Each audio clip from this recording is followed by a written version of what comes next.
और देखिए, झारखंड में त्रिस्तरीय पंचायत चुनाव को लेकर संभावनाएं बढ़ गई हैं। ग्रामीण विकास और पंचायती राज मंत्री आलमगीर आलम ने इस ओर इशारा किया है।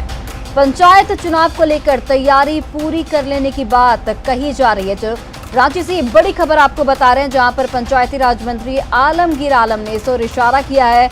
वोटर लिस्ट से जुड़े काम 10 फरवरी तक पूरे कर लिए जाएंगे, ये जानकारी मिल रही है। मतदाता सूची से संबंधित लंबित कार्य 10 फरवरी तक पूरा कर लेने का लक्ष्य निर्धारित किया गया है और इस लक्ष्य को हासिल करते ही 15 फरवरी के बाद चुनाव की घोषणा कभी भी हो सकती है। मार्च तक राज्य में पंचायत चुनाव संपन्न कराने की भी योजना है। हालांकि बार बार पंचायत चुनाव के टलने पर बीजेपी ने राज्य सरकार को निशाने पर लिया है। बीजेपी के प्रदेश महामंत्री आदित्य साहू का यहां पर साफ तौर पर कहना है कि पंचायत स्तर पर विकास कार्य पूरी तरह से ठप है। अधिकारियों को राज्य सरकार ने योजना के नाम पर लूटने की खुली छूट दे दी है और कोरोना संक्रमण का बहाना बनाकर राज्य सरकार पंचायत चुनाव नहीं कराना चाहती है। सरकार को पंचायत चुनाव नहीं कराकर क्या फायदा होगा, पहले सोचना चाहिए। सरकार जो है चाहती है कि बहुत जल्दी पंचायत चुनाव हो और सारी प्रक्रिया जो है हम लोग कर चुके हैं और हम आपको विश्वास दिलाना चाहेंगे कि बहुत जल्दी पंचायत चुनाव हम कराएंगे। कई कारणों से सही समय पर चुनाव नहीं हो पाया, सब कोई जानता है। तो मेरा काम तो रुका हुआ नहीं है। वैकल्पिक व्यवस्था के तहत हमने काम ले रहे हैं और जो पंचायत त्रिस्तर जो नहीं हो पाया था वो हम बहुत जल्दी करा देंगे। विकास के जो कार्य हैं, आज जो प्रशासनिक पदाधिकारी हैं वही बिचौलिया का काम करने का काम कर रहे हैं और जो सरकारी राशि का जो बंदर बाट करने का जो लोगों ने काम करने का काम गांव में कर रहे हैं, ये झारखंड राज्य की लिए दुर्भाग्य की विषय है। और गांव के लोग आज जो अपना अधिकार है, जो ताकत है, उससे वंचित अपने आप को महसूस कर रहे हैं। ग्रामीणों में काफ़ी आक्रोश है, काफ़ी गुस्सा है सरकार के प्रति, लेकिन सरकार की मंशा पंचायत राज चुनाव कराने के प्रति साफ नहीं है।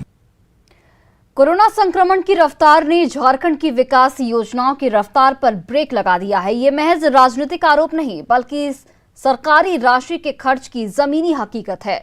दिसंबर 2021 तक की अगर बात करें तो योजना आकार का महज 36% राशि ही खर्च हो पाया है। ऐसे में फिर से एक बार मुख्य विपक्षी दल बीजेपी ने मार्च लूट की आशंका जताते हुए सरकार पर हमला बोला है। वहीं योजना आकार की राशि खर्च नहीं कर पाने को लेकर सत्ताधारी दल की अपनी दलील है। कांग्रेस ने यहां पर दावा किया है कि मार्च लूट जैसी कोई भी वित्तीय अनियमितता इस सरकार में नहीं होने दी जाएगी। 2 महीने बचे हुए हैं इस फाइनेंशियल ईयर को खत्म होने में और अब हम मार्च लूट की ओर बढ़ रहे हैं। यानी ये सरकार 2 महीनों में 64% बजट का जो योजना आकार है उसका खर्च करने जा रही है। तो ये सिर्फ बंदर बाट की ओर हम बढ़ रहे हैं।